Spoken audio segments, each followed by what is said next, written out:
what they've been able to learn from the group. I think this is so prevalent and so relative that people, when they leave, they have an idea of the impact of what happened and what was given to them in the group, just not for the group's purpose, but for the individual's purpose. The purpose so that they know what they've learned and how to use those tools once they leave the group, but then also for the group members themselves so that they can see how much a person has been able to grow from the information that has been given to them.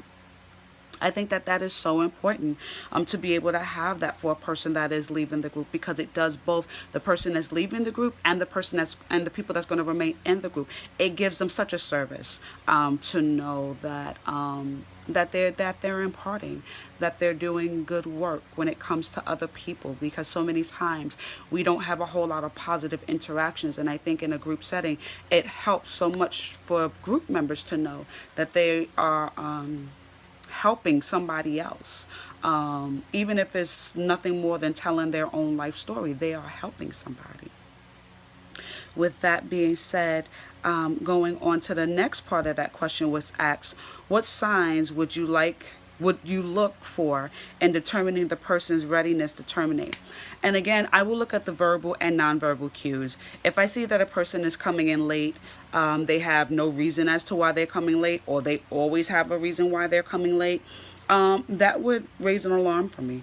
Also, if a person was absent and they couldn't explain why they're absent, that would also be an alarm for me as well. Not stating that there won't be times where people will not have family emergencies, crises, things like that. That's a different entity. But I think when you physically see that a person is just not excited, not willing, making no effort to be a part of the group, whether with information, whether with support, whether with feedback, I think those are the moments in which the leader should have that discussion with the client to indicate whether this is the right time and moment in which they should or should not terminate the therapy session. And it might not be termination from services completely. It may just mean that the group is no longer serving them with the purpose in which they first came into the group with. So that may be something that need to be considered as well.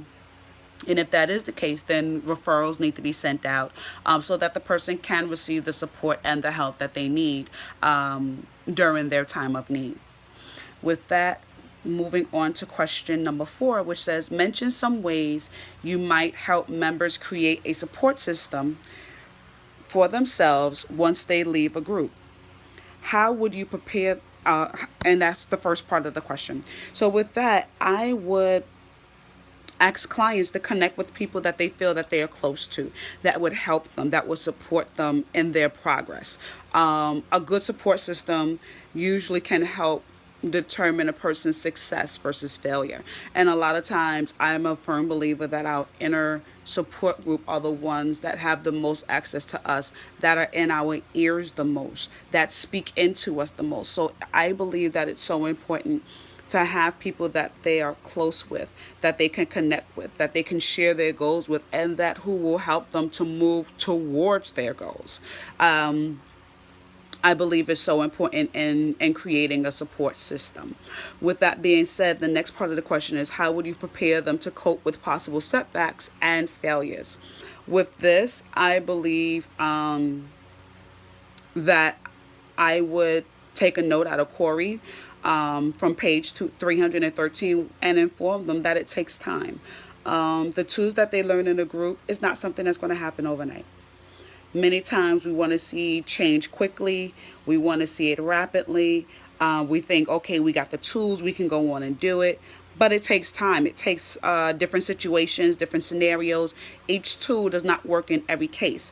And I think this is something that we have to inform our clients of, so that way they don't set themselves for failure or for setbacks. I think if we allow them to understand that they may not get it right the first time, that it may take a couple of times, I think this also helps people to prepare with setbacks in the event that they do happen. Corey also mentions about they may need another group. Sometimes we feel like we have the tools, we have everything we need, and then we go out and we try to do it, and sometimes we just fall flat on our faces. And that's not a bad thing. It may just means that we may need some more assistance, meaning that one group may not have been enough. We may have to seek out another group.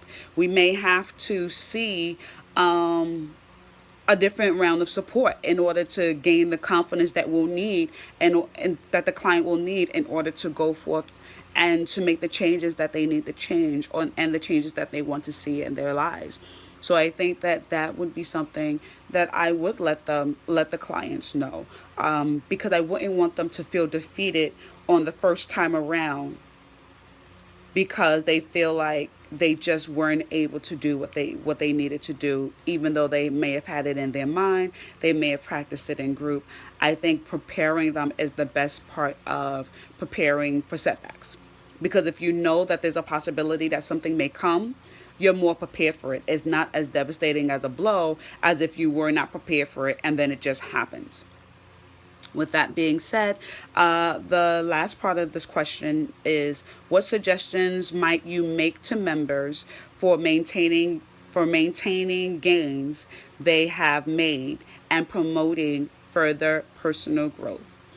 What I would do is I would remind them of how far they've come. I think sometimes being able to go further, sometimes just as simple as a reminder of, look how far you've stepped. If you do it in a number increment, a person was at 1 and they were able to move the step number 3. I think that should be supported and that should be celebrated. Once I believe we tell our clients to celebrate the small beginnings, that'll prepare them for the next small step and the next small step and the next small step. So that is one of the things that I would do, or I would suggest for clients, so that they can continue on their goals towards growth.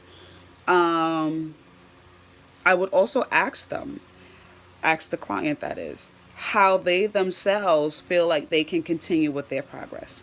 Because many times they can have the tools, but do they themselves believe and know that they can do it? Sometimes they may just be going on the response of the leader or the response of the other clients or the members in the group. And with that, I would want them to do a self-check to see how they feel like they would be able to make progress. Because a lot of times, if we ask them their own personal thought, then that gives them the opportunity to really think and process. How can they go about this change in realistic terms for them?